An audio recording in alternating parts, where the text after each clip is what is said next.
Les ministres chinois et français des Affaires étrangères se sont rencontrés ce lundi à Beijing, alors que les deux pays et le Royaume-Uni ont conclu un accord important sur la construction d'une centrale nucléaire au Royaume-Uni. Les deux ministres se sont aussi engagés à tripler le nombre de visiteurs chinois en France dans les années à venir. La centrale nucléaire d'Hinkley Point est une question clé de la réunion des deux ministres des Affaires étrangères. Le projet se situe au Royaume-Uni, mais la Chine et la France sont investis dans sa construction. C'est un très bon exemple de ce que nous pouvons faire ensemble, remporter des contrats sur les marchés tiers, et cela dans tous les secteurs. C'est un modèle que nous soutenons partout, y compris en Afrique, y compris en Asie. Nous allons bientôt mettre en place un nouveau fonds conjoint pour faciliter le financement de projets de ce genre. Donc, de bons messages pour l'investissement chinois en France et en Europe et dans le monde, mais aussi un bon message pour la poursuite des investissements français et européens en Chine. Le mois dernier, les trois pays ont conclu un accord à Londres pour commencer le projet.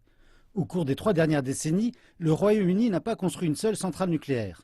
Mais des analystes, des centrales nucléaires devraient fermer d'ici 2025. Le Royaume-Uni est en forte demande d'une nouvelle centrale nucléaire. La Chine et la France se concentreront particulièrement sur la coopération de l'entièreté de la chaîne industrielle de l'énergie nucléaire. Pendant notre réunion, le ministre français des Affaires étrangères a réitéré son soutien à l'initiative Une ceinture et une route. Nous espérons que sous cette initiative, nous découvrirons de nouvelles possibilités de coopération gagnant-gagnant. L'initiative, qui vise à ressusciter l'ancienne route de la soie, a été proposée par le président Xi Jinping en 2013. Et au cours des 5 dernières années, Beijing en a activement fait la promotion en Europe. Les deux ministres ont aussi fixé un objectif ambitieux. D'ici 2020, la France espère accueillir 5 millions de touristes chinois chaque année. Actuellement, ce chiffre est d'1,5 million.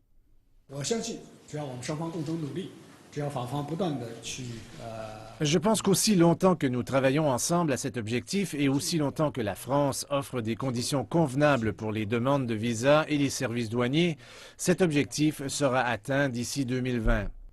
Monsieur Hérault s'est aussi rendu dans la ville de Chengdu, dans le sud-ouest de la Chine, avant sa visite à Beijing.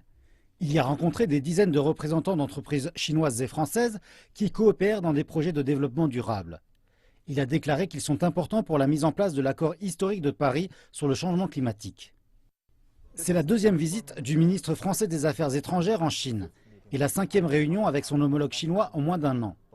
Les deux parties disent que de fréquents échanges de haut niveau sont importants pour améliorer les relations entre les deux puissances majeures.